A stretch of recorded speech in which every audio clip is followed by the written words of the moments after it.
Film के starting scene में घने जंगल में एक शिकारी की टोली को दिखाया जाता है। अब यह सब जंगल में होते हैं, तभी इनकी तरफ एक आदिवासी कबीला हमला कर देता है और इनमें से सबको वो मार देते हैं। दरअसल ये आदिवासी इन पर इसलिए हमला कर रहे हैं जो आदिवासियों का सरदार होता है, उसके बेटी को किसी ने अगवा कर लिया होता है। इसीलिए यह आदिवासी समझते हैं कि उस लड़की को इन्होंने अगवा किया है और आदिवासियों ने उनके काफी ज्यादा लोग मार दिए थे और वह सब उन्हीं की बोट चुराते और वहां से भाग जाते हैं। अब यह सब आधे रास्ते में होते हैं, लेकिन इनकी तरफ अभी तक खतरा नहीं टला था, क्योंकि इन्हें पता था कि यह पूरा इलाका आदिवासियों का है और वह उन पर कभी भी हमला कर सकते हैं। अब इनका यहाँ पर एक हेड होता है जो कि ग्लास को कहता है कि अब हमें यहाँ पर क्या करना चाहिए। ग्लास सबको बोलता है कि इस नाव को हमें यहीं पर ही छोड़कर जमीनी रास्ते से पैदल जाना होगा। ग्लास की कही हुई बात पर एक आदमी वहाँ पर एग्री नहीं होता। वह कहता है कि अगर हम जमीनी रास्ते से गए तो आदिवासी हम पर हमला करके हमें मार देंगे। वो यह भी कहता है कि जमीनी रास्ता बहुत ही लंबा है और हमें घर पहुंचते तकरीबन 4 हफ्ते लग जाएंगे। और वहाँ पर एक कैप्टन होता है जो कि सबको कहता है कि जमीनी रास्ते सारे मैं अच्छी तरह से जानता हूँ और मेरी ही जिम्मेदारी है आपको सही सलामत घर पहुँचाना, इसीलिए हमें यहाँ से पैदल निकलना होगा। अब यह सब यह डिसाइड करते हैं कि यह सब जमीनी रास्ते से जाएंगे। फिर वह अपनी बोट खड़ी करते हैं और जमीनी रास्ते से निकल जाते हैं और बोट को पानी में खुला छोड़ देते हैं ताकि यह आदिवासी इनकी तरफ ना पहुंच पाए। अब यह सब के सब जंगल के रास्ते से अपना ट्रैवल स्टार्ट कर देते हैं और यहाँ पर सबसे बड़ी प्रॉब्लम इनके लिए ये है कि यहाँ पर ठंड बहुत है और उनका रास्ता भी कई हफ्तों का होने वाला है। उनके पास और कोई रास्ता भी नहीं होता और वह ठंड का सामना करने के लिए एग्री हो जाते हैं। फिर वह निकल जाते हैं। अगली सुबह हमें दिखाया जाता है कि वह आदिवासी अपनी बोट तक पहुंच चुके हैं और आदिवासी यह समझ जाते हैं कि यह जंगलात के रास्ते से पैदल गए हैं। फिर वह भी उनके पीछे निकल जाते हैं। तभी एक आदिवासी अपने सरदार को कहता है कि यह निशानात वेस्ट की तरफ जा रहे हैं। फिर वह सभी आदिवासी उन निशानों को फॉलो कर वेस्ट की तरफ निकल जाते हैं। दूसरी तरफ हमें शिकारी की टोली को दिखाया जाता है जो कि तेजी से अपना ट्रैवल कर रही होती है और एक जगह वह अपना टेंट लगाते हैं और उधर ही वह अपनी रात गुजारते हैं। अगली सुबह ग्लास सबसे पहले उठता है। वह अपनी बंदूक लेता है और जंगल में टहलने के लिए निकल जाता है। तभी ग्लास को फील होता है कि उसके आसपास कोई है, तो ग्लास फौरन अलर्ट हो जाता है। फिर वह जैसे आगे की तरफ देख रहा होता है, तभी पीछे से उन्हें बालू अटैक कर देता है। वह बहुत ही बड़ा बालू होता है। ग्लास की बंदूक गिर जाती है और उन्हें पूरी तरह से बालू जख्मी कर देता है। ग्लास बहुत ही जख्मी होता है। वह कैसे भी कर अपनी गन तक पहुंच जाता है। वो उस बालू को गोली मारता है, लेकिन गोली का इफेक्ट उस बालू पे नहीं होता, क्योंकि उस बालू की खाल बहुत ही मजबूत है। फिर ग्लास बालू पर चाकू से हमला करता है, जिसके बाद बालू आकर उसके ऊपर गिरता है। तभी वहाँ पर गिलास के साथी आ जाते हैं। तब आते हैं कि गिलास पूरी तरह से जख्मी है।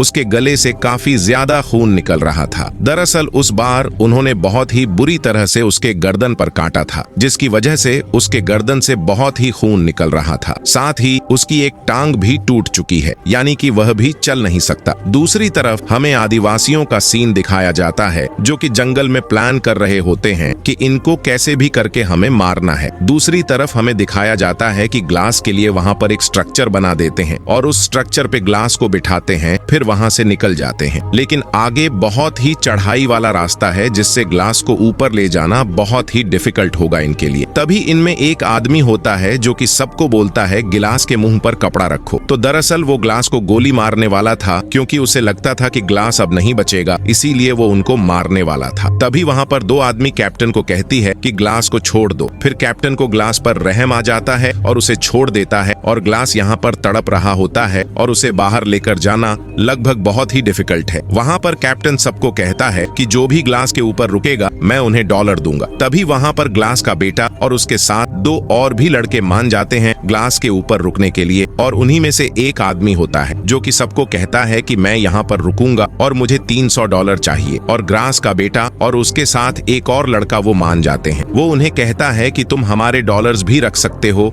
और सिर्फ यहाँ पर रुको। फिर वह तीसरा आदमी भी मान जाते हैं वहाँ पर बैठने के लिए। रात को हम हम देखते हैं कि ग्लास की हालत बहुत ही खराब है। तभी वहाँ पर एक आदमी आता है जो कि फ्रीजर को कहता है कि यहाँ से 200 मील दूर आदिवासी यहाँ पर आ रहे हैं। तो फ्रीज फौरन उठता है और बोलता है कि कहाँ है आदिवासी। फ्रीज उस आदमी को कहता है कि मैं ग्लास को कहीं भी छोड़कर नहीं जाऊंगा, क्योंकि हमने अपने कैप्टन से वादा किया है। इसके बाद वो जो तीसरा आदमी था वह ग्लास को बहुत ही बुरी तरीके से घसीटते हुए गड्ढे की तरफ लेकर जा रहा था। फिर वह आदमी ग्लास को गड्ढे में डालकर ऊपर से मिट्टी फेंकने लगता है। वह आदमी फ्रीजर को कहता है कि हमें पता है कि ग्लास 2-3 दिन में मर जाएगा। इसके बाद हम अपने डॉलर्स कैप्टन एस